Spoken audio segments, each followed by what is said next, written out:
Bien, por aquí me informan la crisis del agua que está viviendo Atalaya vuelve a paralizar la vía a Santiago. Moradores de diversas comunidades de Atalaya cerraron nuevamente la vía que conduce hacia Santiago a la altura de La Florecita en protesta por la persistente falta de agua potable.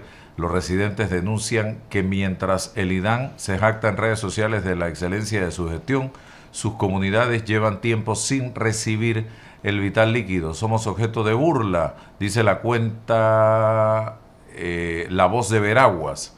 Expresaron los manifestantes señalando que las autoridades, incluida la gobernadora de la provincia, solo aparecen con paso firme para hacer promesas que jamás cumplen. El cierre es total, la paciencia agotada, el agua ausente, basta de promesas, exigimos soluciones, dice, repito, la cuenta La Voz de Veraguas, ante este cierre de calle en La Florecita, en Atalaya.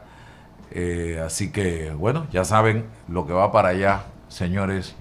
En cuestión de segundos va a aparecer un contingente de antimotines a llevarles, no creo que agua. Lamentablemente no creo que les lleven agua. No. Así que ojalá se solucione el problema y por la vía de la paz y no de la violencia. Chitré este viernes a las 5 de la tarde está organizando junto a toda la comunidad de Azuero que quiera participar un acto cívico que inicia a las 5. Repito, tendremos misa a las 6 oficiada por Monseñor Rafael Valdivieso. Luego tendremos una vigilia, un acto cívico y pedimos a la gente que lleve velas, que vayan vestidos de negro. Y también vamos luego del acto al que se está invitando formalmente al director del IDAN para que participe en la misa, para que participe en la vigilia, para que se dirija a los presentes. También tenemos pensado cerrar con las notas del himno nacional este acto cívico. Esto no es una protesta política en contra de nadie. Civismo 100%. Así que, pueblo de Azuero, si no vas esta vez, no te quejes. Ya, no te quejes. Sigue aceptando y acostúmbrate. No te quejes. Aquí no hay banderas políticas, aquí no hay ningún movimiento en contra de nada ni de nadie. No se trata de eso. Deja el miedo, despierta y participa. Tú tienes derecho a pedir agua potable. Nadie te puede quitar ese derecho. Pero si tú, pueblo de Azuero, no participas, el sábado no te quejes, el domingo no te quejes. Punto. Mejor cállate la boca y no digas nada. Aguanta callado. Pero si se te ve participando, si la actividad cívica es masiva, de seguro van a tomar decisiones para resolver esto. Pero no ha habido un movimiento masivo. Entonces, este viernes 29 es el gran día de decirle al gobierno nacional, aquí estamos, y queremos que nos solucionen el problema del agua en Azuero. Severino Mejía está con nosotros.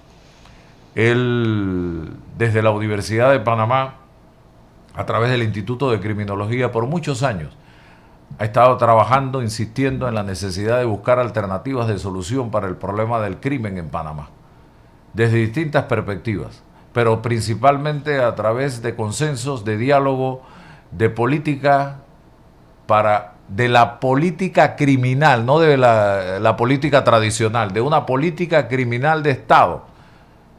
Y ha sido prácticamente imposible lograr definir una estrategia real para combatir el crimen en Panamá. Y hoy estamos pagando las consecuencias porque pareciera que el crimen está ganando el partido, está ganando la batalla, está ganando la guerra. Severino Mejía, ¿cómo ve el escenario en este momento? ¿Le preocupa? Sin lugar a duda, el escenario es muy complejo.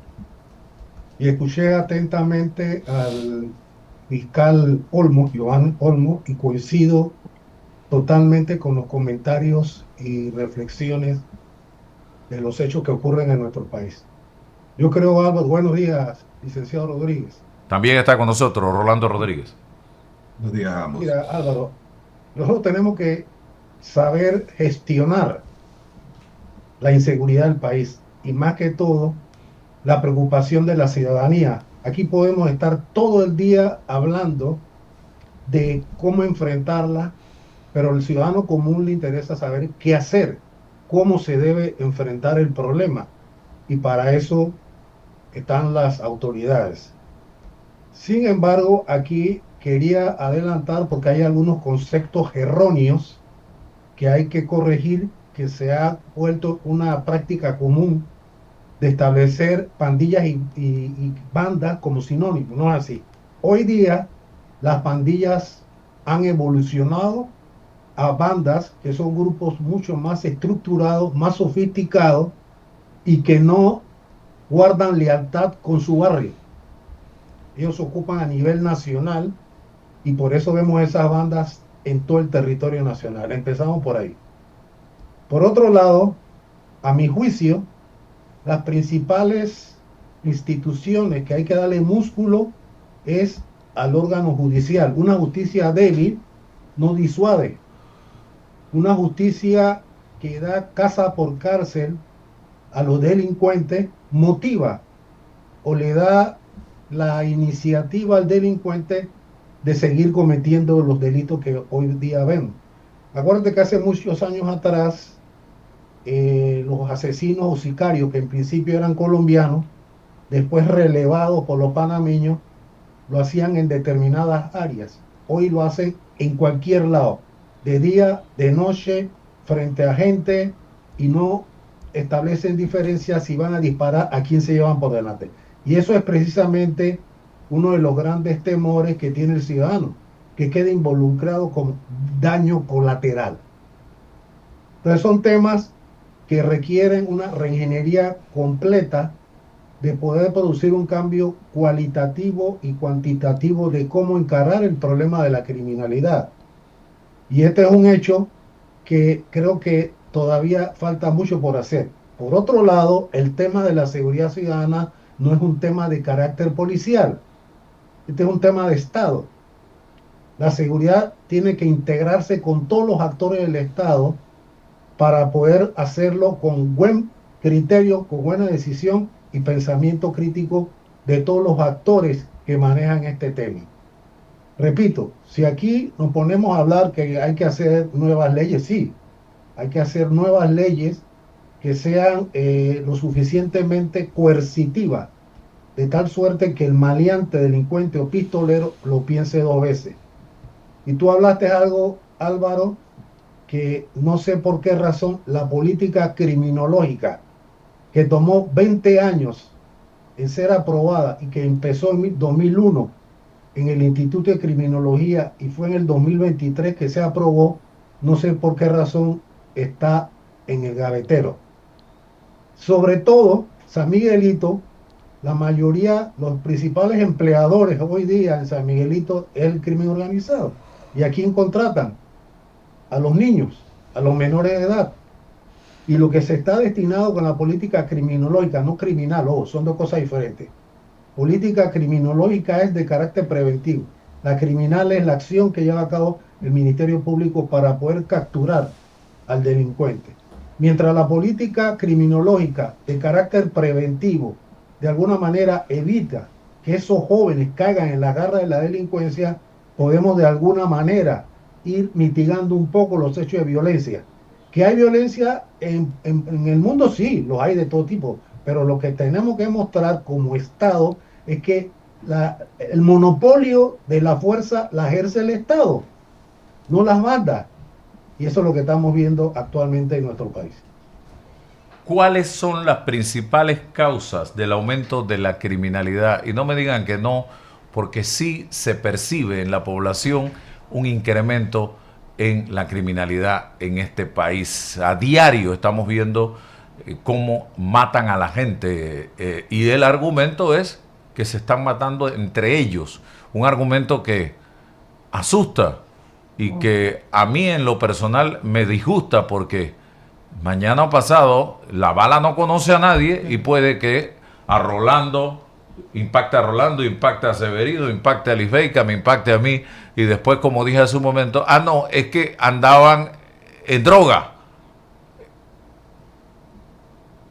Sí, hay una realidad que a veces no agrada a la ciudadanía y es el hecho que el principal generador de violencia en nuestro país tiene que ver con las actividades del narcotráfico. Hoy día las bandas que están dedicadas a esa actividad de trasiego, porque no son los productores, son de alguna manera contratados por algunos carteles, tanto de México o Colombia, para que de alguna manera preserven o aseguren que esa droga siga su camino. ¿Y qué sucede? He escuchado atentamente los comentarios del director de la policía que hace referencia a la fragmentación, y en parte es verdad. Las bandas, Bagdad se ha dividido en múltiples grupitos y eso ha provocado competencias entre ellos para el control territorial. Y la manera de resolver este problema no es con un juez de paz. Esto se resuelve con bala, matando a los grupos rivales. Y este hecho es un elemento importante que hay que considerar. Y si bien es cierto, el elemento de fragmentación hay que tomarlo en cuenta, yo le pregunto al director de la policía qué planes está preparando sus oficiales para el momentum que se dé una coalición.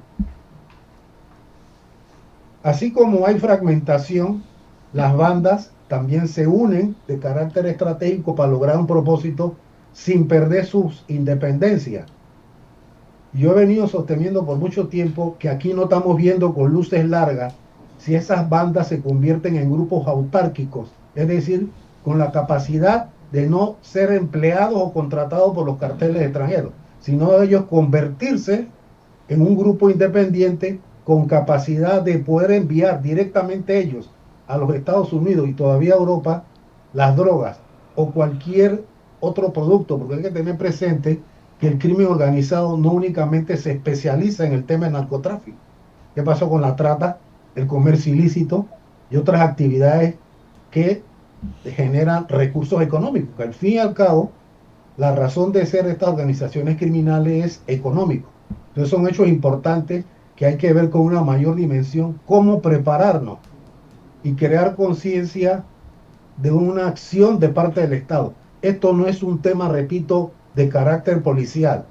Desde el presidente de la República hasta el mismo ciudadano, de alguna manera, debe ser parte en la solución del problema. Esto no es un hecho que se pueda decir que el Estado no es parte. Si el Estado es el que genera el estado de confianza, ¿quién más puede resolver el problema de la criminalidad si no hay un compromiso del Estado de generar esa certidumbre que el Estado requiere para atender este problema?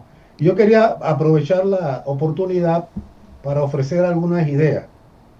Por ejemplo, a mi juicio, Panamá debe tener una vocería única técnica, libre de sesgo político y que sea manipulado. Y esa vocería única técnica debe ser de la fuerza pública o el Ministerio Público. De esa manera y constante, mantener informado a la ciudadanía de la naturaleza del crimen, porque aquí matan a alguien y lo condenan diciendo que el que fue asesinado era un pandillero. No, la naturaleza del crimen tiene que ser resuelto por el Ministerio Público. Si el ciudadano, aquí las noticias inundan la mente del panameño y piensan que cualquier persona que sea emboscado o asesinado, ya sea accidentalmente o por un hecho de interés de ellos, es un criminal. No. Y por otro lado, ¿qué resultados hay de la cantidad de individuos que han sido detenidos? ¿Qué de ellos? No sabemos nada. Entonces es natural que el ciudadano común especule. Y eso es lo que hace que el 80% de los ciudadanos que no han sido parte o blanco de un atentado criminal dominado por el hecho de lo que hay en los medios. No con eso estoy diciendo que los medios son responsables, pero de alguna manera generan ese temor que hoy día estamos viviendo en nuestro país. Bien, le voy a dar la palabra a Rolando y hay un tema que también tenemos que evaluar y es que las cárceles se han convertido en un centro de comisión de delitos. Desde allí se planifican y se ordena la comisión de delitos a personas que están afuera. En las cárceles hay internet, en las cárceles hay miles de chips de celulares, televisores. Hay una comunicación permanente y constante desde adentro hacia afuera y desde afuera hacia adentro. Severino, le doy la palabra a Rolando y después me habla de ese tema también. La cantidad de drones que entran a las cárceles llevando de todo, todos los días. Eso parece un aeropuerto de drones. Mire, buenos días, Álvaro, buenos días. Buenos días, licenciado. Licenciado Severino, buenos días a toda la audiencia. Mire, yo tengo, no sé, yo creo que ya cumplí 40 años en ejercicio del periodismo y he visto tanto, y siempre la queja que hay es que la seguridad sube y baja. Yo recuerdo cuando el fenómeno de las pandillas empezaba y los titulares eran: hay 20 pandillas, hay 30 pandillas. Hoy día son más de 100, 120, dijo el director de la Policía Nacional. Yo veo que usted dijo una cosa muy importante. ¿Cuál es el móvil que hay detrás del pandillerismo y de la delincuencia organizada? Dinero, es todo lo que hay. Entonces yo me pregunto por qué a estas alturas, después de años de haberse propuesto un proyecto de ley para la extinción de dominio, esto no se consigue. Si tenemos que estrangular este movimiento, tienen que empezar por allí. Mientras tengan flujo de capital, va a ser imposible detener la actividad delincuencial. Entonces yo me pregunto, ¿por qué esto no camina, señor Mejía? Usted ha tocado un punto medular, licenciado, la extinción de dominio. Y eso se presentó en la administración pasada y por motivo que desconozco, lo pasaron a retiro. O sea, no ha habido manera de hacer entender que la logística criminal depende precisamente del dinero que se logra. Y es el hecho de que los líderes pandilleriles le pagan al sicario, compran armas, extorsionan, amenazan, compran conciencia, se robustecen de la corrupción, que es una de las armas más importantes de estos criminales. Y es la realidad. El tema de extinción de dominio, no sé por qué razón no lo quieren aceptar. Si hay que hacer cambios, muchos son diputados, tengo entendido.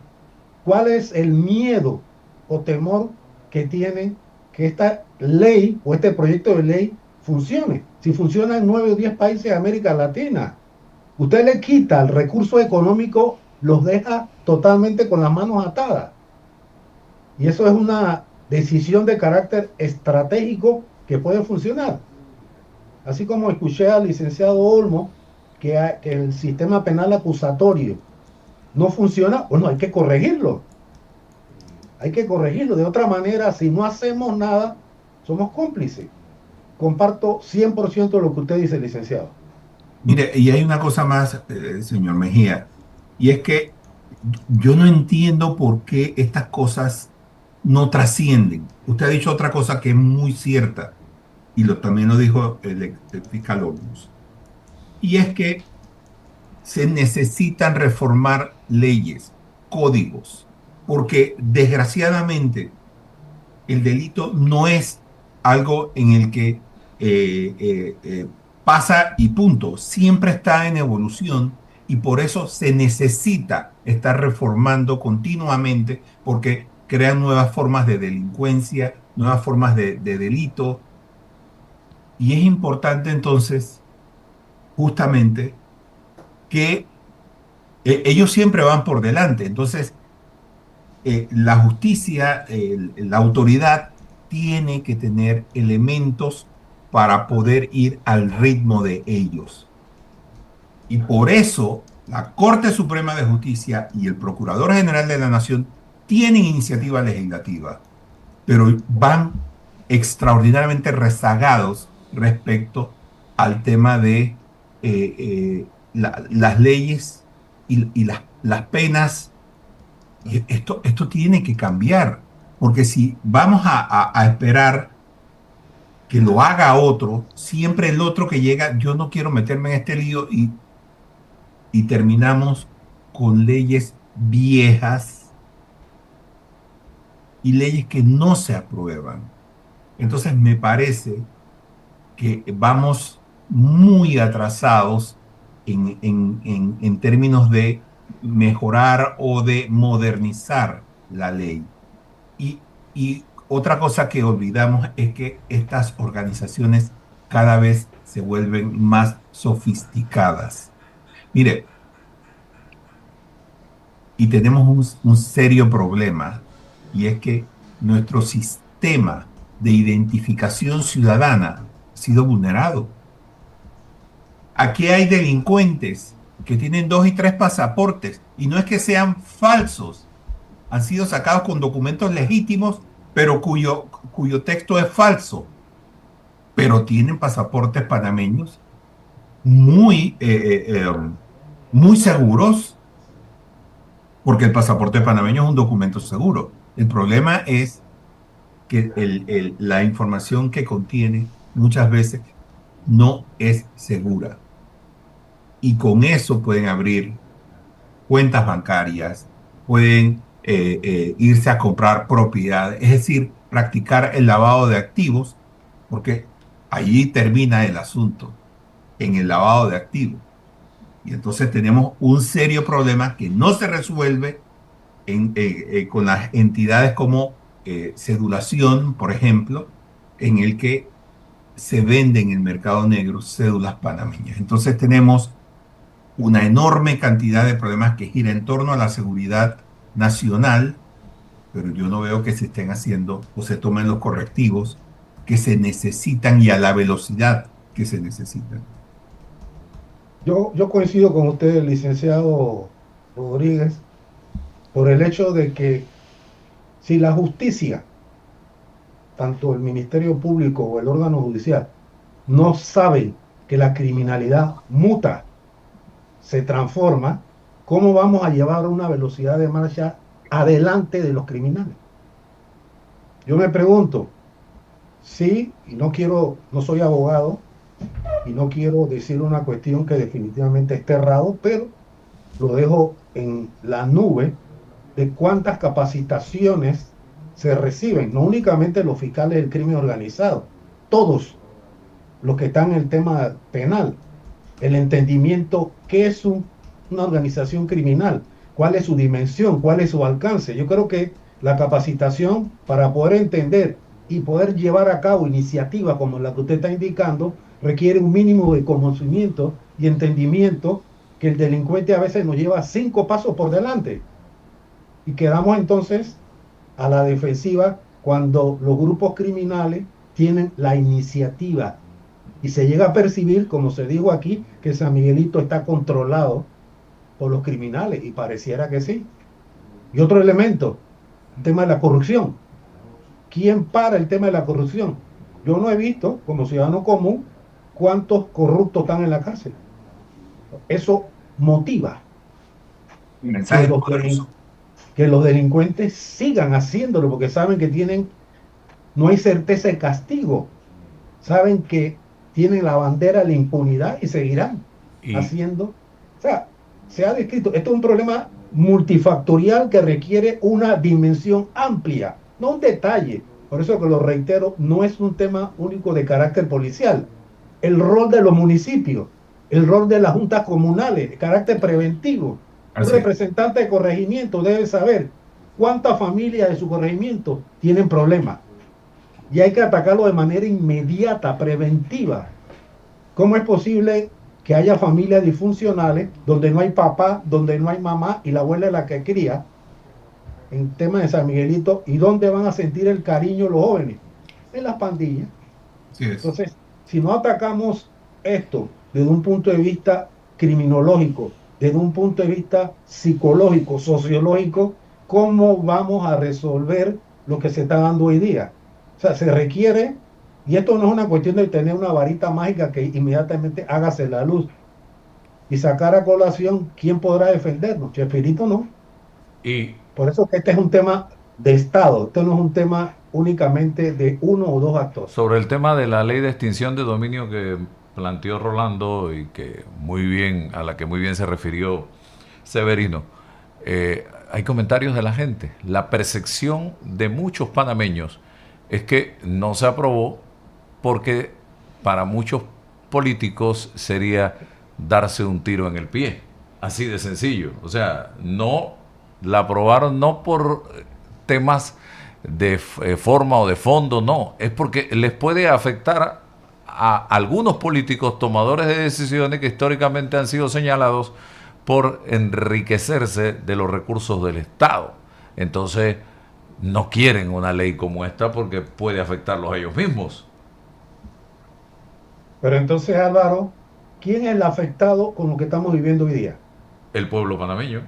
Entonces, el pueblo tiene que reaccionar. El que manda en un país es el pueblo. Y el pueblo tiene que darse cuenta que la presión que ejerce de abajo hacia arriba puede lograr los cambios. Así como el tema de la mina. Se requiere una acción ciudadana en la que él, siendo el soberano popular, debe lograr de alguna manera dar un cambio, un golpe de timón, 180 grados diferente, para poder lograr lo que a todos nos interesa, que es tener ese estado de confianza que si uno sale no resulta involucrado por daño colateral. Y esa es la realidad de Me periodismo. dice alguien acá que una iniciativa pudiera ser dividir los temas y que la ley de extinción de dominio se active única y exclusivamente para temas de narcotráfico y de lavado de dinero. Para empezar, puede ser, está bien. Y eso no es un tema de carácter político porque el que nada debe, nada teme. Si el objetivo es contra los capos, que son los que tienen el recurso y que puedan hacer y deshacer, eso es una realidad. Hay que dar un paso hacia adelante para poder de alguna manera neutralizar o mitigar lo que está sucediendo hoy día. Repito, la certeza del castigo es una utopía A y la mí impunidad es una realidad. me preocupa un poco el tema de separar el tema de la corrupción y el lavado de activos, porque la corrupción termina exactamente en eso, en el lavado de activos. Se afecta el prestigio del sistema bancario panameño. Entonces, ¿cómo podemos hacerlo? Porque la otra forma también que tienen los delincuentes de entrar en la protección oficial es financiando campañas políticas. En estos momentos, México vive uno de sus peores momentos, precisamente porque aceptaron políticos y hay un gobernador metido hasta la coronilla en problemas de este tipo, porque el primer paso que creo que marca la vulnerabilidad del político es que es afecto a la corrupción, y la corrupción se vuelve la puerta de entrada para estas personas. Así que, si bien es cierto que la ley de extinción de dominio puede afectar las finanzas de aquellos políticos que hacen dinero a expensas del pueblo panameño, no podemos olvidar que el pueblo panameño, como usted bien lo dice, tiene que reaccionar ante un escenario como este. No podemos seguir, ya lo sabemos, no podemos seguir eligiendo personas que sabemos que están en esta actividad, no porque ellos lo digan, sino por cómo actúan. Yo no tengo ninguna duda de cuál es la posición de ciertos diputados ante esta ley, ante este proyecto de ley, precisamente porque también conozco su trayectoria. Y como yo la conozco, la conoce mucha gente más. Así que no nos llamemos a engaños en este asunto, porque además esta situación la conocen los organismos de seguridad del Estado, porque la seguridad del Estado vigila esas pandillas y vigila con quién se comunican. Así que seamos realistas en este asunto. Te ha No, tocado algo interesante, ¿no? y otra cosa que vemos ahora que se habla de políticos en la asamblea, observa bien algo. La policía llega a un punto, a un lugar, hace operativos y de repente esa misma tarde, 24 horas o 48 horas después, tú escuchas al diputado, a uno de los diputados del área o a varios atacando a la policía. Sí. ¿Por qué tú crees que pasa eso? Esto es lo que se conoce como puerta giratoria. El delincuente o el presumible delincuente entra y sale por ahí mismo. Esto es un tema bien difícil, ¿eh? ¿Cómo evitar la corrupción? Debe Sí, empezar en la casa. Sí, al en el final hogar. es la puerta que hace que gire. Así es, así es. Pero ¿cómo hacer que este proyecto de hombre o mujer, futuro profesional, no caiga en las garras de que su mente sea comprado por corrupto? Es un tema definitivamente interesante en la que los políticos deberían estar haciendo leyes precisamente orientadas a evitar que el ciudadano panameño, en términos generales, sea corrupto. Y hay que entender, y no lo justifico, que mucha gente accede a votar por una persona que no tiene las cualidades ni competencias de generar leyes, pero a cambio de una hoja de zinc o unos sacos de cemento, vota por ese personaje. Pero si el político anda en ese mundo, ¿qué puedes esperar de él, Severino y Rolando? Mira, yo tengo que decirlo porque me parece que esto es importante. Si nosotros seguimos como vamos en materia de política, ¿verdad? Y me refiero a la política partidista, sencillamente vamos a tener un serio problema porque los mensajes que están mandando los políticos es precisamente para reforzar la creencia de que se puede vivir en Panamá con impunidad. Fíjate, usted habló, señor Mejía, de que hay que fortalecer al Poder Judicial. Raramente escucho esto y raramente veo que los magistrados de la Corte Suprema asuman un rol valiente. Lo hicieron con el tema de el expresidente Martinelli. ¿Y cuál fue el mensaje que recibimos los ciudadanos? Que aquí sí paga el delito porque ese señor fue condenado. Y aquí le dieron un salvoconducto y el hombre ahora está gozando de la vida en el país de al lado. ¿Y qué recibimos los panameños? Absolutamente nada. Y esto tiene un mensaje poderoso para aquellos que ven en la política un medio fácil para enriquecerse. Da pesar reconocerlo, pero la política panameña sirve para esos propósitos. ¿Cuántos políticos aquí no tienen apartamentos de $1 millón?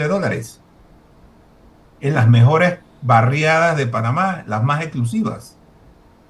Entonces, el mensaje que están recibiendo esas personas es prácticamente, aquí sí paga el delito, hay que seguir en esto, y aquel que se oponga, pues paga las consecuencias. Y ahora queremos en la Asamblea reformar la ley para que los menores de 12 años sean imputados.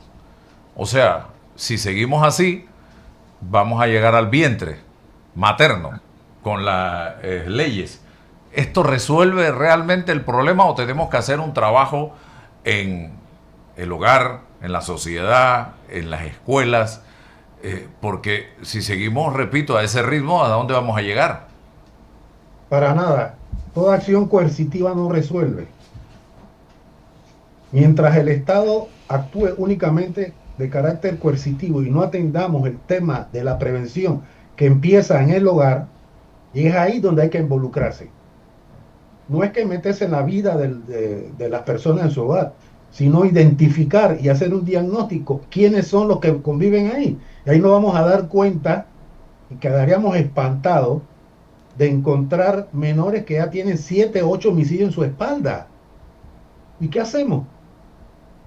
Nada. ¿Cómo podemos? El Instituto de Criminología tiene un centro de atención de menores, donde hay un grupo interdisciplinario, sociólogo, psicólogo, criminólogo, que de alguna manera se lo arranca a la criminalidad.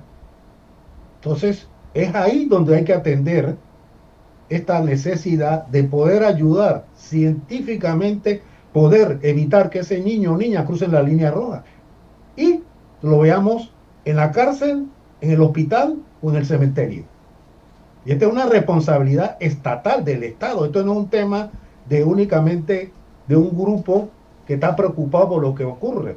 Político, inclusive yo me pregunto, repito, no soy abogado, pero ¿qué se puede hacer en el Tribunal Electoral para que haga una reforma profunda de cómo poder participar en una campaña política en la que tengamos confianza de que el que está aspirando a un puesto político sea transparente? Yo creo que este es un tema bastante ambicioso que requiere un ejercicio importante y un liderazgo para poder lograr ese cambio que necesitamos como país. Sí, Rolando, ¿qué piensas de eso? Sí, coincido plenamente y creo que la otra gran deficiencia que tenemos, todo lo que usted ha dicho, viene a ser lo que nos falta y eso se reduce a un par de palabras. Nos falta una política de Estado en materia de seguridad ciudadana. Si nosotros no logramos eso, si no involucramos a todos los sectores, porque como bien lo dice usted, esto es multisectorial. Aquí necesitamos meter el Ministerio de Educación, los gobiernos locales, tenemos que meter a la Asamblea Nacional, al órgano ejecutivo y al órgano judicial. Aquí necesitamos la participación de la empresa privada. Necesitamos también académicos que orienten. Ya no podemos seguir a ciegas. O sea, la Policía Nacional por sí sola no puede resolver el problema de la seguridad ciudadana. Ellos son parte de la solución, pero no lo son todos.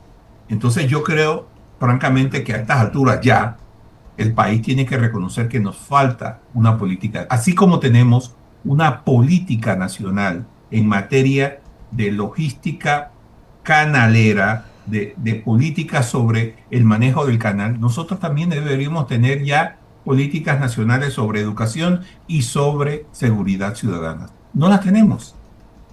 No las tenemos. Una política de 5 años, licenciado. Así es. No una política de 5 años. De 15, 20, 25 años. De mentes brillantes que ve con luces largas qué puede venir más adelante. Y es como usted dice, especialistas, académicos, criminólogos que puedan visualizar qué va a venir adelante.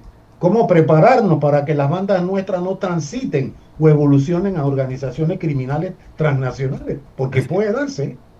Puede darse. De hecho, ya hay algunos movimientos en ese sentido, porque tenemos ya, digamos, la base ya está creada, porque tenemos líderes de pandillas que ya viven en Asia o viven en Europa, que ya están creando sus propias estructuras.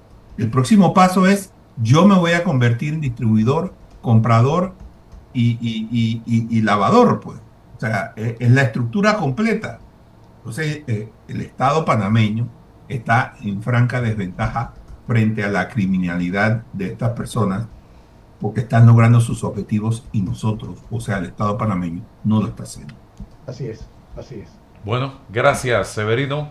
Rolando, seguimos acá con más en Noticias.